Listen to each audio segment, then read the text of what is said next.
Big boss season 7 ഹൗസിൽ നിന്ന് ഇറങ്ങിയിട്ട് ആദ്യമായിട്ട് ലൈവിൽ എത്തിയിരിക്കുകയാണ് അനു ലൈവിൽ എത്തിയപ്പോൾ തന്നെ എല്ലാവരും കട്ടപ്പ, ആദില, നൂറ ഇതൊക്കെയായിരുന്നു കൂടുതലായിട്ട് ചോദിച്ചിരുന്നത്.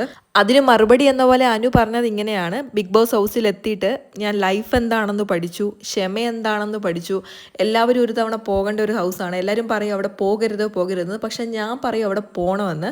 പിന്നെ എനിക്ക് അവിടെ ചെന്നിട്ട് മനുഷ്യരെ അറിയാൻ പറ്റി, ആളുകളെ പെട്ടെന്ന് തിരിച്ചറിയാൻ പറ്റി എന്നിങ്ങനെ പറഞ്ഞിട്ട് അനു പറയാണ്, കൂടുതലൊന്നും ഞാൻ പറയുന്നില്ല എന്നിങ്ങനെ പറഞ്ഞു. എന്നിട്ട് ഉടനെ അനു ഇങ്ങനെയാണ് പറഞ്ഞത്: എനിക്ക് അവിടെ ഒരുപാട് നല്ല കൂട്ടുകാരെ കിട്ടി എന്നിങ്ങനെ അനു പറയുന്നുണ്ട്. പിന്നെ എന്നെ സ്നേഹിക്കാൻ കുറച്ചു പേരൊക്കെ കൂടിയതിൽ എനിക്ക് കുറച്ച് സന്തോഷമുണ്ട് എന്ന് അനു പറയുന്നുണ്ട്.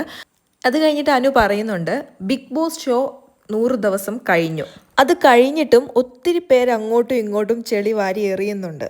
എനിക്ക് ഈ ട്രോഫി അർഹതപ്പെട്ടതല്ല എന്നൊക്കെ ഒരുപാട് പേര് പറയുന്നുണ്ട്. ഞാനതൊന്നും മൈൻഡ് ആക്കുന്നില്ല.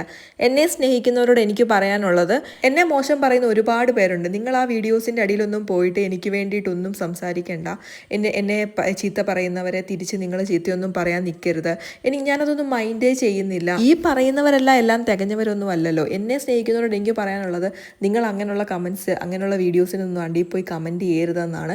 എനിക്ക് ബിഗ് ബോസ് ഹൗസിൽ നിന്ന് കിട്ടിയപ്പോൾ കുറേ ഉപദേശങ്ങൾ കിട്ടിയിരുന്നു. അതിൽ കിട്ടിയൊരു ഉപദേശമാണ് ഇതുപോലെ വരുന്ന നെഗറ്റീവ് കമൻസിലൊന്നും മൈൻഡേ ചെയ്യേണ്ടത്. ഞാൻ അതുകൊണ്ട് അതൊന്നും മൈൻഡേ ചെയ്യാറില്ല. എന്നെ സ്നേഹിക്കുന്നവരോട് എനിക്ക് പറയാനുള്ളത്, നിങ്ങളും അത് മൈൻഡ് ചെയ്യേണ്ട, നിങ്ങളതൊക്കെ വിട്ടേക്ക്. എനിക്കതൊന്നും ഒരു കുഴപ്പമില്ല, നിങ്ങളും അത് മൈൻഡ് ചെയ്യേണ്ട എന്നാണ് അനുമോൾ പറയുന്നത്. അത് കഴിഞ്ഞ് പ്ലാച്ചിയെ പറ്റി ചോദിക്കുമ്പോൾ അനു പറയുന്നുണ്ട്, പ്ലാച്ചിയുടെ പേരിൽ ഞാനൊരു സ്റ്റോർ തുടങ്ങാൻ എനിക്കൊരു പ്ലാൻ ഉണ്ട്. ജസ്റ്റ് പ്ലാൻ മാത്രമേ ഉള്ളൂ, ഒന്നും കൺഫേം ആയിട്ടില്ല. അത് ഞാൻ നിങ്ങളെ പിന്നെ അറിയിക്കാം എന്ന് പറയുന്നുണ്ട്. പിന്നെ കാർ കിട്ടിയോ എന്ന് ചോദിക്കുമ്പോൾ കാർ കിട്ടിയിട്ടില്ല. കാറിൻ്റെ കളറൊക്കെ അവർ ചോദിച്ചിട്ടുണ്ട്. ഉടനെ കിട്ടുമെന്നും അനുമോൾ പറയുന്നുണ്ട്. പിന്നെ പ്ലാച്ചിയെ പറ്റി വീണ്ടും ചോദിച്ചപ്പോൾ അനുമോൾ പറയുന്നുണ്ട്, പ്ലാച്ചി എനിക്കൊരു പോസിറ്റീവ് എനർജിയാണ്. പ്ലാച്ചി ആരും തൊടുന്നത് എനിക്കിഷ്ടമല്ല. ഇവിടെ ആണെങ്കിലും ചേച്ചിയുടെ മോനോ ഷിയാസിക്കോ ആരും തൊടുന്നത് എനിക്കിഷ്ടമല്ല. അവനെ ആരെങ്കിലും എടുത്തുകൊണ്ട് പോകുമ്പോൾ എനിക്ക് തോന്നുന്നത് എൻ്റെ അടുത്തു നിന്ന് ഒരു പോസിറ്റീവ് എനർജി പോകുന്നത് പോലെയാണ്. അതുകൊണ്ടാണ് ഞാൻ കിടന്ന് ബഹളം വെക്കുന്നത്, കരയുന്നത്.